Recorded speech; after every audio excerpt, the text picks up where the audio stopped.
என் பெயர் தங்கராஜ். நான் ஒரு விவசாயி மகன்னு சொல்லிக்கிறத ரொம்ப பெருமைப்படுறேன். அப்படி விவசாயின்னு சொல்லிக்கிட்ட பெருமைப்பட்ட காலமெல்லாம் இப்போ மலை ஏறிடுச்சுன்னுவாங்க. ஊருக்கு உலகத்துக்கே சோறு போட்ட விவசாயி இன்னைக்கு ஒருவேளை சோத்துக்காக கையேந்தி தற்கொலை பண்ணிக்கிற அளவுக்கு இருக்குது இன்னைக்கு விவசாயி. விவசாய நிலம் இருக்குது. அந்த நிலங்கள் கூட விளைச்சல் வந்த நிலமெல்லாம் இப்போ விளைநிலங்களாக போய்கிட்டு இருக்கு. சோறு போட்ட நிலம் இப்போ கூறு போட்டு விற்றுக்கிட்டு இருக்காங்க. அது கூட விற்கலாம்னா ஒரு சில இடத்துல தான் அப்படி ஆகுது.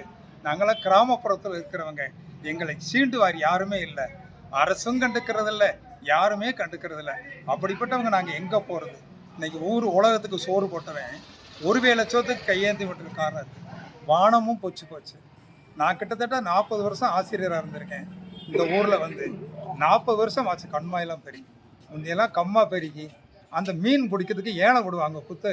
அப்படி ஒரு செழிப்பான இருந்த இந்த 18 பட்டி கிராமம் இன்னைக்கு சொல்கிறதுக்கே முடியாமல் அவல நிலையில் தள்ளப்பட்டிருக்கிறோம். அதனால் இந்த 58 கிராமங்களுக்கு ஒதுக்கின தண்ணியை கொஞ்சம் நீட்டினீங்கன்னா நாங்களும் பொழைச்சி போவோம். ஒரு தாய் வயிற்றில் பிறந்த பிள்ளைய 2 பிள்ளைக்கு சோறு போட்டு இன்னும் 2 பிள்ளைக்கு பட்னியாக போட்டால் எப்படி இருக்கும்? தனி ஒருவனுக்கு உணவில்லையெனில் ஜகத்தினையே அழித்து விடணும்னு சொன்ன பாரதி இன்னைக்கு இருந்தால் அவனே தற்கொலை பண்ணிக்கிறான். ஏன்னா பாதி நல்லா இருக்கிறாங்க, நாங்களும் நல்லா இருக்கணும், எல்லோரும் நல்லா இருக்கணும்னு நினைக்கிறோம். அதுக்கு என்ன செய்யணும்? நீங்கள் எங்களுக்கு இந்த கிராமத்தை கொஞ்சம் எக்ஸ்டெண்ட் பண்ணி இந்த கால்வாய் திட்டத்தில் எழுமலையை சேர்ந்த கிராமங்களுக்கு வந்தீங்கன்னா உங்களை தெய்வமாக நினச்சி வழிபடுவோம். அதுதான் கேட்டிக்கிறோம், ரொம்ப கெஞ்சி கேட்டிக்கிறோம். ஏழை விவசாயி பாருங்கள், ஒரு விவசாயி அழுதான்னா உலகமே கண்ணீருக்குள்ளே மூழ்கிக்கணும்.